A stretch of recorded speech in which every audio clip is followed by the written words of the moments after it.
ACS, Associação de Capelania na Saúde, é uma associação beneficente de assistência social e educacional de natureza religiosa, humanitária, filantrópica e cultural, sem fins econômicos ou lucrativos e sem vínculo ou interesse político partidário. A ACS se dedica ao Ministério de Assistência aos enfermos, familiares e profissionais da saúde, bem como a formação e desenvolvimento de capelanias hospitalares. Também presta assistência espiritual a pessoas em sofrimento, mediante a aplicação do conforto da Palavra de Deus.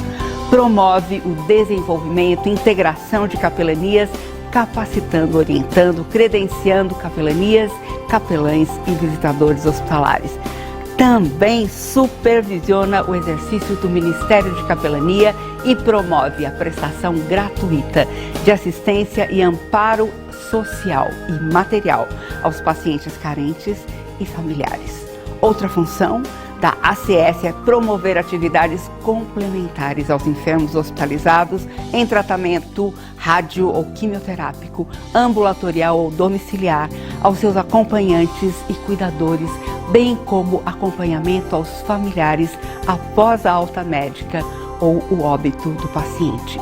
Nós cooperamos na humanização dos hospitais, através da interação com os profissionais e estudantes da área da saúde, promovendo devocionais, palestras, cursos e congressos para sensibilização e preparo para o cuidado integral dos pacientes.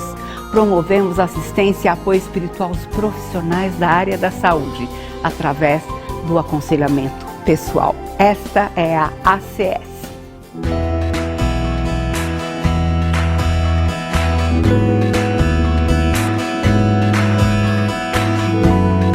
Você também pode fazer parte da capelania hospitalar ou da Casa do Aconchego, trabalhando voluntariamente conosco. Venha se preparar. Temos agora um curso de capelania hospitalar em EAD. Entre no nosso site capelanianasaude.org.br.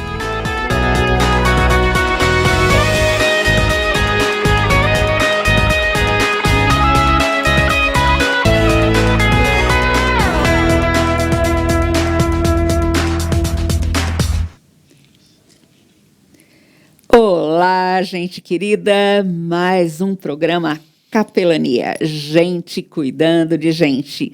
Todas as sextas-feiras, às 2h30, estamos juntos aqui. E você é muito bem-vindo a esse programa. Meu nome é Eleni Vassão, eu sou capelã hospitalar há 39 anos e também sou diretora-geral da Associação de Capelania na Saúde, ACS, trabalhando nos hospitais, levando conforto e esperança para pacientes, seus cuidadores familiares, profissionais da saúde e funcionários, com programações todos os dias, o dia inteiro. Temos uma sala em cada hospital. E também neste ano e no ano que vem, se Deus quiser, eu estou como presidente do CPC, Conselho Presbiteriano de Capelania do Supremo Concílio da Igreja Presbiteriana do Brasil, desenvolvendo várias áreas de capelania, identificando e credenciando bons trabalhos de preparação de capelães e credenciando capelães em todo o país, pela Igreja Presbiteriana do Brasil. Você é muito bem-vindo nesse nosso programa de hoje também, onde nós estaremos conversando sobre a capelania e os seminaristas, o trabalho que eles têm feito junto conosco, principalmente do seminário JMC, José Manuel da Conceição. E para isso, eu trouxe uma pessoa muito querida, muito amiga aqui, e ele vai falar já com a gente sobre este assunto tão importante. Mas eu quero ler antes um versículo da Bíblia para você. Diz assim no Salmo 86, versículo 15: Porém tu, Senhor, és um Deus cheio de compaixão e piedoso, sofredor e grande em benignidade e em verdade. Somente o amor de Cristo nos constrange. Nós morremos em Cristo para nós mesmos e vivemos para Ele. E é uma delícia servir ao Senhor onde Ele nos coloca, em qualquer lugar. no trabalho, na escola, na vizinhança, na família. Nós somos missionários, estamos servindo ao Senhor.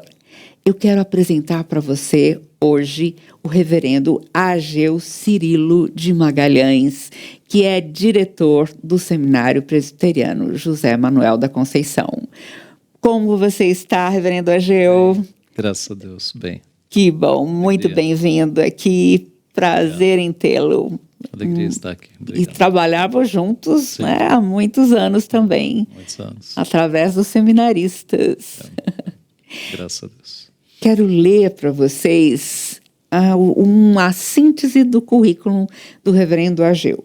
Ele é bacharel em teologia pelo Seminário JMC e pela Escola Superior de Teologia da Universidade Presbiteriana Mackenzie. Mestre em teologia sistemática, mestre em divindade pelo Andrew Jumper e mestrando em liderança cristã pelo Gordon College. É casado e pai de 3 filhos, pastor da Igreja Presbiteriana de Vila Guarani, em São Paulo. É diretor e professor do Seminário Teológico Reverendo José Manuel da Conceição, subrelator da Comissão Permanente do Manual Presbiteriano e vice-presidente do Sínodo de Piratininga, presidente do Presbitério Piratininga. Eu acho que é isso. Reverendo Ageu, conta pra gente há quantos anos você está lá no seminário? Na direção há 14 anos. Né? Eu comecei a dar aulas lá em 2007, em 2003, e aí em 2007 assumi a direção. Então, na direção são 14 anos, né? Que beleza! Anos, pela graça de Deus. Muito trabalho, não é? Muito trabalho. Acho que é por causa do tanto de trabalho que passa tão rápido, né? É verdade, a gente nem vê o tempo passar. Quantos alunos tem no seminário agora? Hoje nós estamos com 186 fazendo teologia. Nós temos um curso de música, né, que é dirigido pelo maestro Parcival Módulo. Deve ter uns 11 alunos, mas o de teologia 186. Bastante, graças a Deus. Graças a Deus. E como é a carga horária do seminário? Quantos anos são de curso? Cerca de 90 disciplinas. E isso dá para a turma da manhã 4 anos de curso e para a turma da noite 5 anos. A turma da noite tem um horário mais reduzido, né, que é das 7 às 10, aí o curso se estende 1 ano a mais. E tem alguma coisa também para as esposas dos seminaristas? Tem. Em termos de disciplina, não, mas há um bom tempo atrás nós aproveitamos uma ideia de algumas esposas de pastores e foi feito na verdade, antes de eu entrar lá já havia o chamado Conte Comigo, que é um grupo em que esposas de professores reúnem as esposas dos seminaristas. Elas fazem reuniões mensais, abordando várias áreas, preparando essas jovens para serem esposas de pastores. E elas têm um retiro espiritual em outubro. Elas vão para um acampamento e ficam lá uns 3 dias. Eu fui falar em um desses acampamentos com Elizabeth Portela. É verdade. E foi um tempo muito especial. Esse trabalho tem sido uma bênção, viu, para as esposas, porque nós temos muitos alunos de fora de São Paulo. E alguns alunos e suas esposas nunca vieram para São Paulo, né? E São Paulo é uma imensidão. Ficam perdidos. Alguns vêm de cidades muito pequenas. Então esse é um grupo que serve para aproximar mais estas irmãs, e elas criam ali relacionamentos. É muito bom. Tem sido uma bênção. E é muito importante como apoio ao marido também no pastorado, não é? Com certeza, né? Nós tivemos um capelão no seminário, na época que eu era aluno, o reverendo Uzias Mendes, né? Sim. Que ele dizia que a esposa do pastor é 70% do seu ministério. Olha, não é nem 50%. É bom acertar nessa escolha, né? Muito importante, vital mesmo. É verdade. Que bom. E conta um pouquinho sobre o acordo que nós temos entre o seminário e a Associação de Capelania na Saúde também, que tem sido muito precioso. Bom, o meu testemunho é que quando eu conheci o trabalho que a senhora desenvolve, né, que toda a associação desenvolve, eu fiquei assim muito impressionado, né? Fiquei fascinado. E nós conseguimos aprovar lá no seminário que todo aluno passe por esse trabalho, né? Então, das 120 horas de estágio que eles têm que cumprir, 40 horas tem que ser na capelania hospitalar. Né? Então, isso tem feito com que todos os nossos alunos passem pela capelania, né? Pode parecer para a senhora que está ajudando a associação, mas eu acho que está ajudando bem mais os próprios alunos, né? Porque eles ganham essa experiência, essa área prática. Muitos deles vão voltar para as suas cidades e já tem novos horizontes e perspectivas, né, de como pode evangelizar por meio de capelania. Então tem sido muito bom. Assim, o que nós temos colhido de frutos do lado do seminário tem sido muito importante. E, assim, como o reverendo Ageu falou, nós achamos que está nos ajudando e muito. Temos tido uma experiência excelente em vários hospitais e na Casa do Aconchego também. E, assim, o que a gente vê, a importância do seminarista aprender a falar a linguagem do povo. Porque aprendendo teologia, se ficasse trancado dentro do seminário, né, sem essa relação com as pessoas, e pessoas comuns, não são evangélicos na maior parte. Então, a gente faz várias atividades com os profissionais da saúde, e a gente nunca sabe se eles têm credo ou de qual credo eles são, e o seminarista tem que traduzir a mensagem bíblica e aplicá-la na linguagem de hoje. Né? Isso é um exercício muito importante, né? Porque quando você fica no seminário apenas com, digamos, a parte doutrinária, teórica, é até um perigo você adquirir uma linguagem que seja uma linguagem só teológica, né? Então, trabalhar nas igrejas, trabalhar na capelania, viver com gente de fato, isso é que faz com que o futuro pastor, ele seja pastor de pessoas, né? A gente costuma dizer que é muito fácil lidar com livros. O desafio é lidar com pessoas, né? Aí que você tem que ter a sabedoria. Pessoas são complicadas. Então, exatamente. E Deus chama pastores para lidar com pessoas, né? Exatamente. Os livros são importantíssimos, mas digamos que o objetivo final é pastorear as ovelhas de Cristo, evangelizar pessoas. Então é aí que você tem que ter muita sabedoria. Que bom. Isso é muito bom.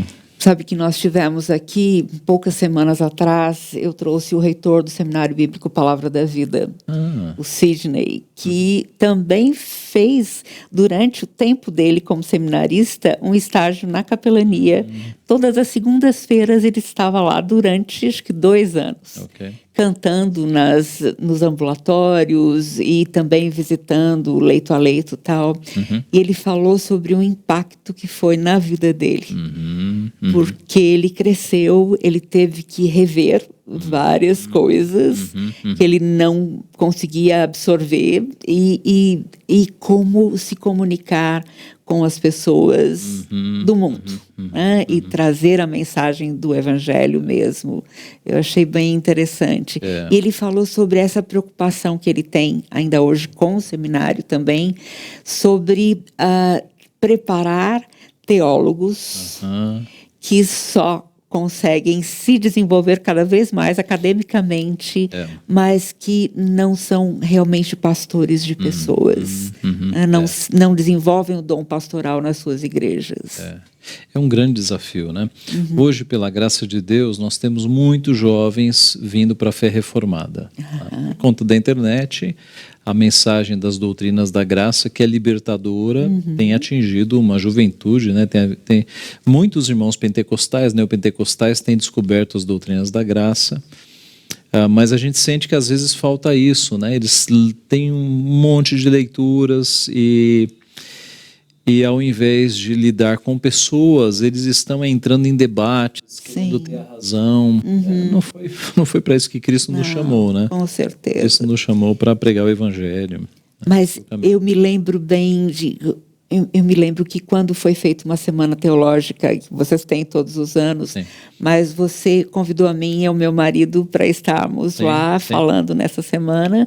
Foi uma experiência muito boa, muito agradável para nós. E a partir daí também você começou a levar os seminaristas para treinar evangelismo nos hospitais. Sim, exatamente. Nós temos lá no nosso seminário o que nós chamamos de evangelismo JMC, que 4 vezes por ano nós juntamos os alunos, alugamos alguns ônibus e vamos para uma região da cidade ou Grande São Paulo, combinado com a igreja, e passamos uma tarde ali evangelizando de porta em porta, né, nas praças, evangelismo puro. E uma vez ao ano é com a capelania, né, para fazer o trabalho orientado, né, pela tua equipe de leito a leito. E para eles é muito impactante. Né? Eu me lembro de algumas vezes ver seminaristas saindo dos quartos com lágrimas, né, porque é muito impactante, emocionante, né? Isso traz um crescimento. O sofrimento. Mas eu tenho admirado muito, desde que você entrou também no seminário, o seu dinamismo e também a sua prática, levar os seminaristas a essa prática. Então, eles têm nos hospitais, tem nas ruas de São Paulo, porta a porta, praças. Tem mais alguma área onde eles se envolvam? Ultimamente, já deve ter uns 4 anos, nós começamos capelania com casas de idosos. E veja, nós nem fomos atrás. Uma dessas casas de convivência de idosos pediu ajuda nesse sentido. Pediu alguma ajuda religiosa para os residentes que estavam lá. E aí, por meio da Fundação JMC, que é quem nos mantém, nós começamos a oferecer um trabalho semanal para idosos. Outra casa nos chamou, então hoje os alunos também têm essa experiência, né, de semanalmente estar cuidando ali de idosos. Na prática também nós temos viagens missionárias, né? Nós organizamos grupos para ir. No Brasil, nós já fizemos no Rio Grande do Sul, que é um estado com pouca evangelização, e nas comunidades ribeirinhas, lá no Amazonas. Né? Que beleza! E para fora do Brasil, em Angola, em Guiné-Bissau, e no Uruguai e no Paraguai. Que coisa! Não sabia de tudo isso! Que uma experiência maravilha. Também emocionante. Porque como é que funciona a viagem missionária, tanto aqui quanto em algum país que a gente vai? Nós chegamos com o grupo, geralmente ficamos hospedados na própria igreja, colchonetes no chão, né? Algo assim para não onerar de forma nenhuma a igreja, e aí ficamos hospedados ali na igreja. E durante o dia fazemos evangelização porta a porta, tentamos abrir escolas, né, para falar aos alunos. Sim. Então, são ali de 10 a 15 dias de evangelização na prática também. Que é impressionante. Eu liderei algumas viagens dessas, né? E é impressionante você conviver com um grupo de alunos durante tanto tempo, evangelizando, fazendo na prática, são viagens inesquecíveis. Imagino, e dormir com eles ali no chão também. Fazer as refeições juntos, fazer a faxina, né? É muito enorme. Bom, é muito bom. Que lindo. Conta alguma experiência desse tempo, né, de uma dessas viagens. Olha, numa das viagens para o Rio Grande do Sul, nós estávamos não só com alunos do JMC, porque começou no JMC e aí ampliou-se para os outros seminários. E enquanto nós saíamos para evangelizar todos os dias, um morador de rua nos seguia e tentava aproximação. E o grupo de seminaristas o recebeu bem, né? E quando eu tive notícia, passados alguns dias, alguns seminaristas tinham levado ele para a igreja, tinham dado um banho nele, feito a barba, cortado o cabelo, arrumaram roupa para ele. E ele passou a frequentar a igreja. Olha... Tá? E não foi nada assim organizado. Os seminaristas tiveram misericórdia e fizeram tudo isso. Isso que é mais importante. Não foi um trabalho decretado. Não, eles estavam lá com o coração nisso. Teve um episódio no Rio Grande do Sul, que é um estado que tem... eu não sei como é que está hoje, mas na época tinha muito suicídio. Tá? Sim. E aconteceu uma coisa impressionante uma vez, né? Nós estávamos num lugar, a gente foi comprar alguma coisa no centro da cidade, deu a hora de vir embora e um dos seminaristas, ele meio que se perdeu, a gente não sabia onde ele estava.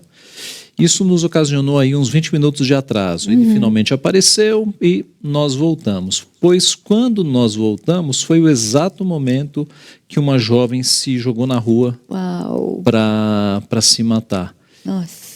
O motorista conseguiu frear e o nosso grupo foi em cima da jovem, atirou da rua, colocou ela num banco, trouxemos água, ela estava querendo tirar a vida mesmo, e aí nós falamos de Cristo ali, indicamos a igreja, alguém já trouxe uma Bíblia, a gente, né, cuidou ela.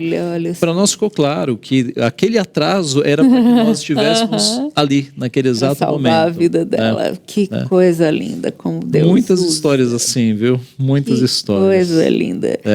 E como esses seminaristas todos devem carregar essas histórias para a vida contar mais deles. uma? Claro que pode. Nós, ali no Rio Grande do Sul, nós fizemos esse evangelismo em várias cidades, em Porto Alegre, em Passo Fundo, Uruguaiana, lá na fronteira, e em Canela, que é do lado de Gramado, né?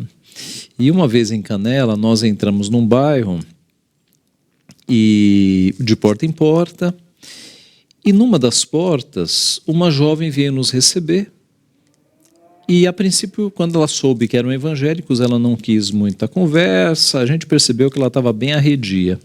Mas um seminarista nosso, muito homem de Deus, Reginaldo, hoje é pastor, ele falou, tá bom, mas pelo menos a gente pode fazer uma oração por você? Ah, tá bom, pode.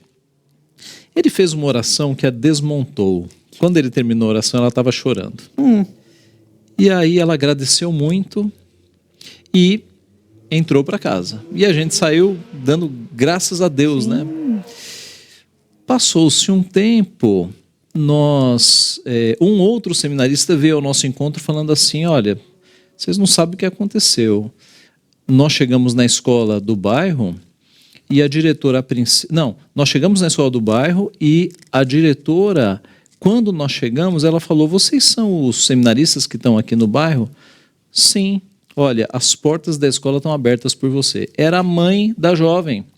A jovem passou a mão no telefone e falou, mãe, um seminarista que fez uma oração por mim agora tão tocante, eu estou tão emocionada, pois a diretora da escola abriu as portas da escola, a gente passou a semana fazendo trabalhos, evangelizando as crianças da escola. Que lindo! Por causa daquela oração. Veja como Deus age. Né? E depois, essa mãe e essa filha foram na igreja várias vezes. Né? E uma pessoa que estava resistente. Estava resistente. Não é? Mas a oração a desmontou. Coisa linda. E o treinamento de sensibilidade desses seminaristas também. Exatamente. Até quando falar. Quando insistir ou não. E ele só orou. Exatamente. Que coisa linda. Muito especial. É um trabalho, assim... A senhora sabe disso. Quanto mais a gente se dispõe para trabalhar nessas áreas, mais a gente vê Deus fazendo coisas extraordinárias, né? É impressionante. A gente só tem que se dispor, né? É o Senhor quem faz. É verdade. E nos dá o privilégio de participar e colher esses frutos maravilhosos, impacto para a vida toda. O reverendo Weber está fazendo um trabalho bem especial com os seminaristas do JMC, com o Minutos com Deus. Sim. Não é? Eu quero que você assista um pedacinho agora do Minutos com Deus para ver como a gente tem feito nesse tempo de pandemia. O trabalho não parou. Então, é bem especial, feito para os hospitais. Vamos assistir? Olá, meu nome é Guilherme e essa é minha esposa, Daphne. E nós queremos deixar uma mensagem cantada para você. Uma mensagem sobre confiança, sobre descansar e confiar em Jesus, somente nele.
entendi. Travou o vídeo, mas depois a gente dá um jeitinho de passar para você completo, tá bom? Mas vamos falar um pouquinho sobre este programa Minutos com Deus. Ele começou quando eu era capelã do Hospital das Clínicas e um dia o pessoal da manutenção do hospital chegou para mim na minha sala da capelania e falou assim: vocês têm que dar um jeito. Os nossos funcionários são complicados, eles têm atritos constantes entre eles, o relacionamento é muito ruim e eles faltam muito. Dá um trabalho danado para dirigi-los. Então, comecem alguma coisa lá com o nosso pessoal. E nós começamos. Eu me lembro que eu treinei um presbítero para que ele fosse uma vez por semana, na hora do almoço. E não tinha um local para eles se sentarem ainda. Então, eles ficavam sentados em cima de toras que estavam ali acumuladas num cantinho do terreno. E ele se sentava junto com eles e eram 3 ou 4 homens que se aproximavam espontaneamente para 10 minutos de meditação na palavra de Deus e oração. O mais interessante foi que depois de uns 2 meses deste trabalho, o líder deles, o diretor do setor, chegou para mim e falou assim: olha, não está dando certo. Nós precisamos de um local melhor para fazer isso e de mais tempo. Porque eu tenho percebido que os funcionários que participam ali com vocês se relacionam melhor, são mais felizes, trabalham cantando e também não faltam mais ao trabalho. Então, nós estamos limpando uma sala do setor, arrumando tudo, colocando cadeiras, uma mesa, um vaso de flores, para que vocês tenham pelo menos meia hora, uma vez por semana. E daí a gente vai vendo como melhorar isso. E daí o chefe, o diretor do setor, mandou todos os funcionários para lá. Foi muito interessante, porque nem fomos nós que procuramos. E nós começamos a multiplicar o modelo por outros setores do hospital. Então, nós chegamos, normalmente, nos hospitais onde temos capelania, perguntamos ao chefe do setor se podemos fazer, apresentamos o programa e falamos: olha, nós vamos trabalhar em cima de temas da atualidade, temas que impactam o coração das pessoas, que as pessoas trazem para nós também, situações de dificuldade, tal, e vamos dar uma mensagem bíblica de 4 a 5 minutos. Depois disso, nós vamos levantar os motivos de oração e vamos orar com esses funcionários. A aproximação é espontânea, vem quem quer. Nós não vamos perguntar qual é o credo dessa pessoa, ou se ela tem algum credo ou é ateu, mas ela pode participar depois do encontro também, se ela quiser conversar conosco. Nós podemos aconselhá-la. E você pode também, como chefe do setor, encaminhar para nós casos mais complexos para um aconselhamento contínuo. E, olha, a experiência tem sido linda. Faz uns 30 e poucos anos que nós fazemos isso. E é muito interessante, porque nós fazemos nas UTIs, nos centros cirúrgicos, também no setor de limpeza dos hospitais. E uma vez eu me lembro que eu estava na porta da capelania também do Hospital Emílio Ribas, quando chega ali uma chefe do setor da limpeza. E ela falou assim: ó, assim não dá. Vocês estão fazendo trabalho lá com a gente, mas do jeito que tá, não dá. Falei: nossa, vou receber uma bronca daquelas, o que a gente fez de errado? Ela falou assim: olha, vocês têm programa com o pessoal da manhã, com o pessoal da tarde até a noite, mas de madrugada vocês não fazem. Como o pessoal da meia-noite às 6, eles estão a descoberto. E daí eles trazem um monte de problemas, um monte de encrenca. o pessoal com quem vocês fazem, o que eles melhoraram. Eles têm um relacionamento familiar melhor, eles se relacionam melhor entre eles mesmos e com os pacientes também. Eles cantam nos quartos enquanto fazem a limpeza. Então, vocês têm que dar um jeito. Da meia-noite às 6, nós também queremos que vocês cubram esse setor. E daí nós começamos a trabalhar nesse sentido de preparar mais pessoas. Então, preparamos vários irmãos e irmãs das igrejas para fazerem esse trabalho, porque nós não damos conta. Muitas vezes, em um mês, em um hospital, nós atendemos mais de 300, 400 profissionais da saúde e funcionários, e com um resultado lindo. Então, assim, nós agradecemos muito a Deus pela sua vida, pela sua visão de ministério e pelo trabalho que os seminaristas têm feito lá conosco. O reverendo Weber Coelho tem treinado esses seminaristas e eles têm sido muito fiéis. E assim, eles fazem 40 horas para cobrir o trato, mas muitos deles continuam, fazem. Isso tem sido uma grande bênção para nós. Muito bom, muito bom. Muito especial.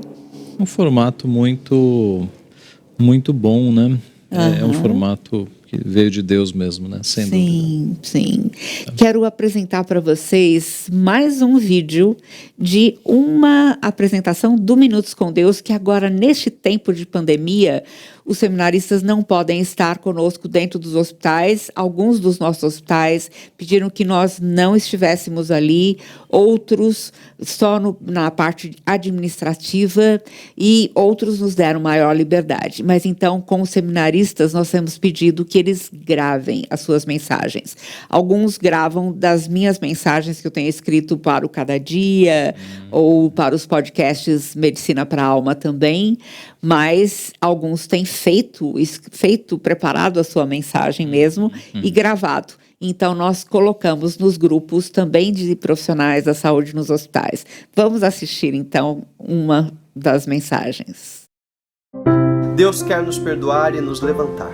Com Ele é possível recomeçar com a ficha limpa. Olá, bem-vindo a mais um Minutos com Deus. Meu nome é Lucas e eu quero compartilhar um texto com você, escrito pela capelã Eline Vassão, que foi baseado no livro Uma Boa Vida, de Charles Colson. O título é Livre Mesmo Entre Grades. Era uma prisão indiana e, pela religião hindi, aqueles homens criminosos não tinham mais esperança.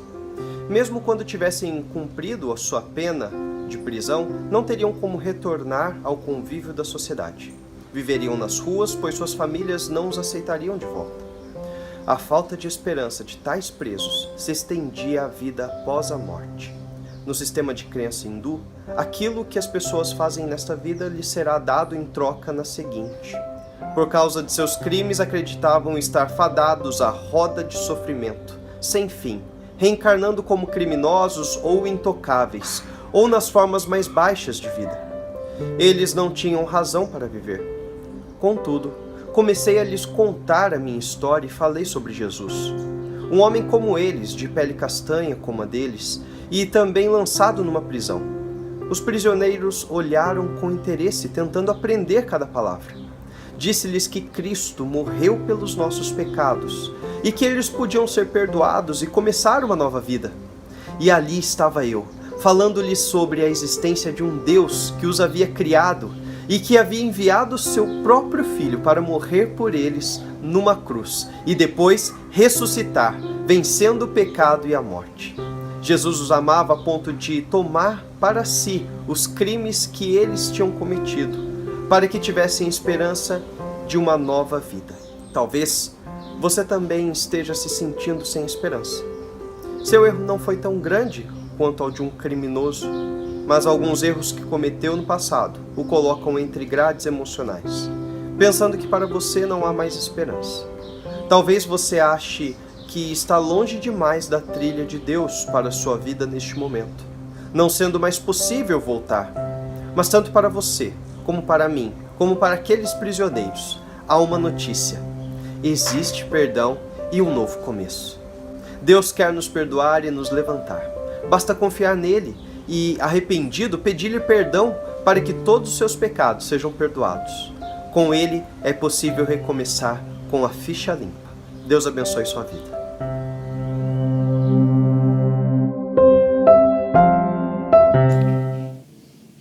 Você vê, em tão pouco tempo foi dada uma mensagem completa do Evangelho e de uma maneira simples. É isso que a gente faz no Minutos com Deus, nos Minutos com Deus. E é interessante porque muitas vezes, além de fazer essa meditação, nós fazemos também uma pesquisa com os profissionais que estão ali nos ouvindo. E eles falam sobre as suas necessidades, as suas dores, e a gente começa a trabalhar em cima daqueles temas biblicamente. E não existe hesitação, rejeição, de forma alguma. E eu quero só contar um caso aqui, antes de retornar a palavra ao reverendo Ageu. Uma das nossas capelãs chegou ao hospital antes das 6 da manhã para fazer a devocional com os profissionais da saúde da UTI na troca de plantão.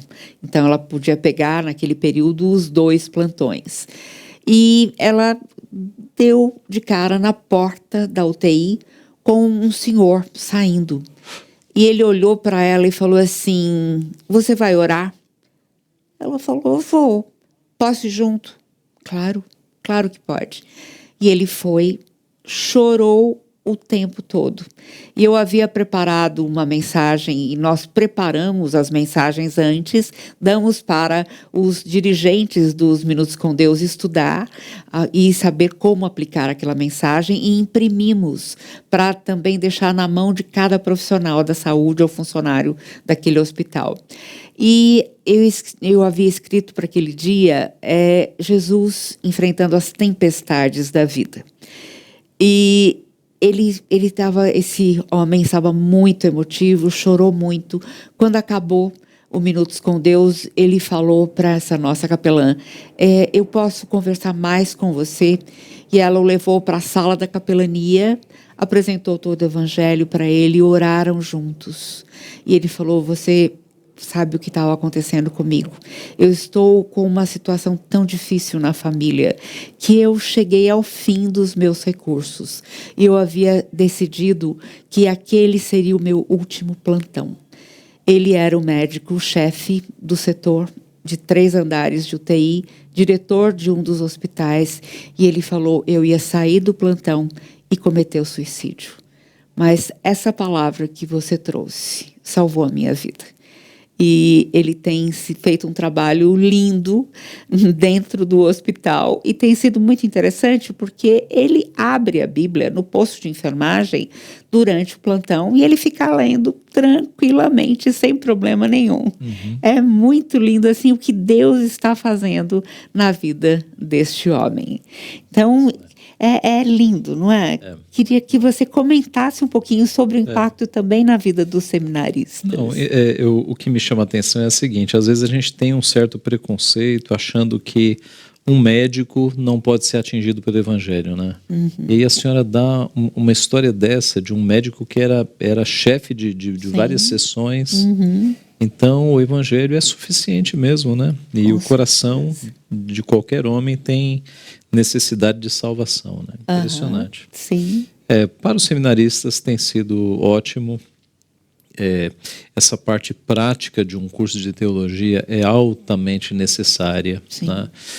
Ali no seminário nós damos as ferramentas teóricas, a doutrina, a teologia, mas ele ter contato com as pessoas e ele saber onde vai aplicar essa teologia que ele recebe é essencial, né? Essencial. E experiências assim são muito importantes na formação de um futuro pastor, né? Não há dúvida. Eu tenho conversado com seminaristas quando eles chegam para treinamento, e nós tínhamos antes vários seminários ali conosco também. E eu sempre falo: gente, vocês vão observar 5 vezes, pelo menos 5 grupos, porque assim, como são 7 minutos só, então cada pessoa que está sendo preparada por nós vai assumir 5, 10 grupos em um dia só. Então, se você tem 2 horas para doar a capelania, nós vamos treiná-lo. E nessas 2 horas dentro do hospital, manhã, tarde, noite ou madrugada, você vai fazer vários grupos de Minutos com Deus. E eu sempre oriento no sentido seguinte, agora você vai começar a dividir a fala comigo. Então, eu introduzo, vou usar esse texto e você pode entrar e falar um pouquinho. No final, você pode orar. Mas, quando você for falar, e eu vou estar te acompanhando e te observando também, evite assuntos polêmicos. Tudo bem? Tudo bem, tranquilo. E daí, quando estávamos entrando em um dos setores, e já era a vez do seminarista falar, eu perguntei para ele qual tema você escolheu para falar. Ele falou sobre divórcio. Falei, ai, socorro. Ia dar uma encrenca só. Então, vejam a importância do treinamento e retreinamento e supervisão, porque a capelania é responsável por tudo o que aquela pessoa estiver falando. Então, como a gente tem que pisar em ovos. Sim. Não, e o Evangelho, né? A partir do momento que a gente apresenta a salvação, a necessidade, né, de um Redentor, os temas básicos, a pessoa que crer em Cristo, digamos que esses espinhos que ela possa ter, ela vai se desvencilhar no futuro. Né? Com certeza, é o Espírito Santo que vai agir, não é? Então é bom começar do que é mais básico, né, e necessário. Né? É verdade. Deixa eu lhe contar sobre o programa que o reverendo Weber está preparando para o 2º semestre. Opções de estágio para esse semestre. Presencial, até 10 minutos acompanhando Minutos com Deus, música ou a Casa do Aconchego. Casa do Aconchego é uma casa que nós fundamos 13 anos atrás como extensão do Ministério de Capelania Hospitalar. É um trabalho social, mas com o intuito todo de evangelização. E as mães das crianças em tratamento de saúde em São Paulo, vindas de qualquer parte do Brasil, de toda a América Latina, podem ficar hospedadas ali com os seus filhos durante todo o tempo de tratamento, isso quer dizer meses ou anos, e ela recebe uma cama, um quarto, não só uma cama, mas um quarto para ficar com o seu filho, um banheiro próprio também, e tem todas as refeições, a lavagem de roupas, ela pode fazer de tudo ali. E todos os dias tem uma devocional, tem aconselhamento bíblico. Isso também nós fazemos com as que vão fazer tratamento quimioterápico ou mesmo as crianças que são queimadas, estão em tratamentos cirúrgicos ou outros tipos de tratamento, e elas podem ficar ali hospedadas ou ir somente no dia da consulta ou do tratamento para se alimentar e brincar. Tem uma brinquedoteca linda. Você precisa conhecer e também se dispor a nos ajudar nesse trabalho tão importante. Outro trabalho que nós estaremos fazendo com os seminaristas é confecção de cartões para pacientes ou profissionais da saúde. Feitos à mão, escrito uma mensagem para cada um. Nós temos feito isso em Minas com a Priscila Dias, que é nossa capelã também, e ela não pode entrar no hospital, que fica ao lado da casa dela, ela é esposa de pastor presbiteriano também, mas ela tem feito isso com a igreja dela e semanalmente levam cartões para os pacientes todos e outro dia para os profissionais da saúde. Isso tem causado um impacto maravilhoso. Outra coisa, preparo de textos devocionais e gravação em vídeo, Minutos com Deus, como vocês viram agora, e gravação de pequenos vídeos devocionais com música, o Minutos com Deus musical. Os alunos também ouvirão e lerão e assistirão conteúdos da capelania. Por exemplo, nós estamos dando todos os meses um curso de 2 noites. Então, a inscrição é feita por capelanianasaude.org.br e eu quero mostrar para vocês aí a propaganda desse curso que é nessa semana. Talvez você consiga agora, como está sendo apresentado o programa na sexta-feira já, e o curso começou na quinta à noite. É quinta e sexta-feira, dias 16 e 17 de setembro. E nós estaremos conversando sobre suicídio, prevenção, proteção e pós-venção, atendimento às famílias dos suicidas também que estão sofrendo tanto ali. E você pode entrar lá no nosso site capelanianasaude.org.br e fazer a sua inscrição e participar conosco, porque você vai ser usado pelo Senhor onde Ele quiser, mesmo na sua vizinhança, alguém da sua família, no metrô, num ônibus, tudo pode acontecer. E se você estiver preparado, vai ser muito mais fácil de lidar com uma situação nevrálgica como essa.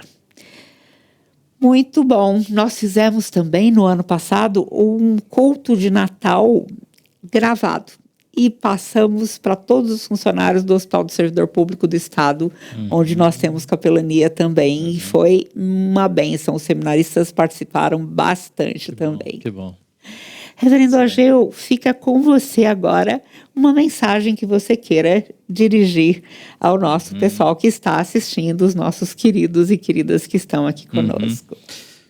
Olha, eu acho que o que cabe a mim agora é parabenizar esse trabalho que tem sido feito, né, com tanta dedicação, com tanto amor, e que Deus continue abençoando a senhora, a sua equipe, né, que é muito grande, nós sabemos, porque é pouca gente que está fazendo, demonstrando misericórdia no mundo, né? É pouca gente. Então, eu acho que Deus tem levantado a senhora e tantos irmãos e irmãs para espelhar um pouco da misericórdia de Deus que Ele teve conosco e espelhar isso em outras pessoas, né? Então, belíssimo trabalho.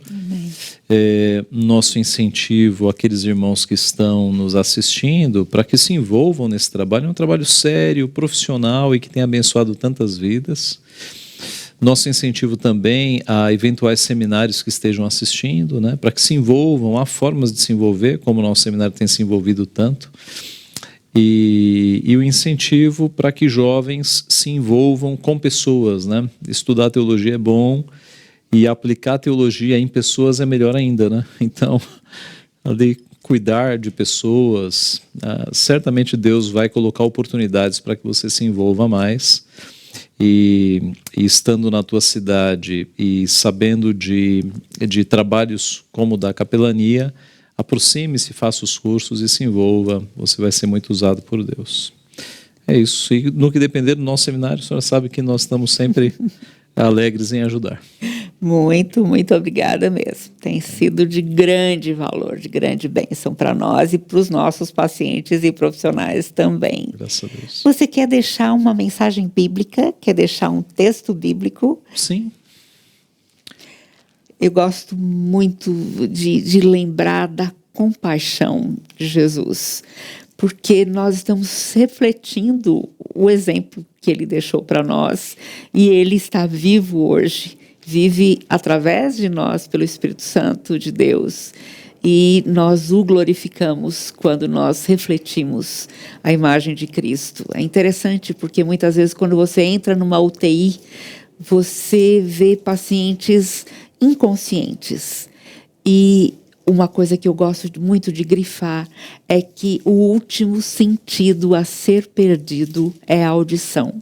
Nenhum médico sabe afirmar em qual grau do coma se perde a audição.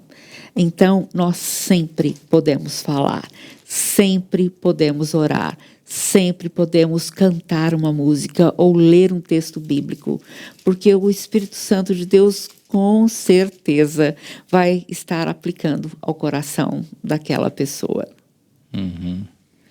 Olhe, o salmo mais conhecido de todos, que é o Salmo 23, né? Eu gosto muito do primeiro versículo, quando fala: o Senhor é meu pastor, nada me faltará.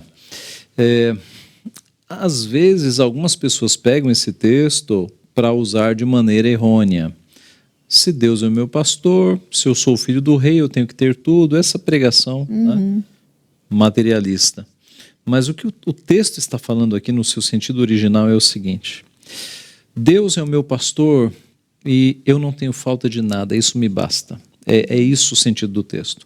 O Senhor é o meu pastor e não me falta nada, não me falta nada. Ele me faz repousar em pastos verdejantes. A figura aqui é de uma ovelha, né? Davi foi pastor de ovelha há muito tempo. Ele me leva para junto das águas de descanso, ele refrigera minha alma, me guia pelas veredas da justiça. Ainda que eu ande pelo vale da sombra da morte, eu não temo mal nenhum, porque o bordão dele e o cajado dele me consolam. Então, quando Deus é o nosso pastor, nós não temos falta de nada, né? Quando Deus é o nosso pastor, nós tiramos o foco das coisas materiais, nós erguemos os olhos para as coisas espirituais. E aí a gente sabe que mesmo que a gente more de aluguel, mesmo que a gente não tenha convênio médico, mesmo que nós estejamos numa cama de hospital, Deus é o nosso pastor, nós não temos falta de nada, Ele nos basta, Ele nos é suficiente. Isso é a verdadeira alegria, né? Quantos milionários não têm paz no coração? Quantos milionários estão pensando em se suicidar? Quando a pessoa se dá conta dessa verdade, de que Deus é o pastor dela e isso basta, então ela de fato vai ter paz no coração, alegria verdadeira, né? Amém. É disso que nós temos, é isso que nós temos vivido, né? Essa alegria, essa É paz. verdade, é verdade. Amém. Muito obrigada, Reverendo Ageu, foi Imagina. preciosíssimo, muito obrigada. Obrigada por ter vindo ao nosso programa, muito obrigada pela parceria preciosa entre o seminário e a Associação de Capelania na Saúde. Um grande abraço para cada um Obrigado. dos seminaristas, dos professores, do capelão que está lá também agora, graças a Deus. Sinto muita falta do meu grande amigo, Reverendo Jorge Canelhas, que foi capelão também ali, deixou muitas boas lembranças. Muita saudade. Mas graças Tem sido a uma Deus. alegria. Deus abençoe muito e estamos Amém. à disposição. Amém. Até a próxima semana, se Deus quiser, conto com você junto com a gente novamente. Até mais. Tchau, tchau. Muito obrigada.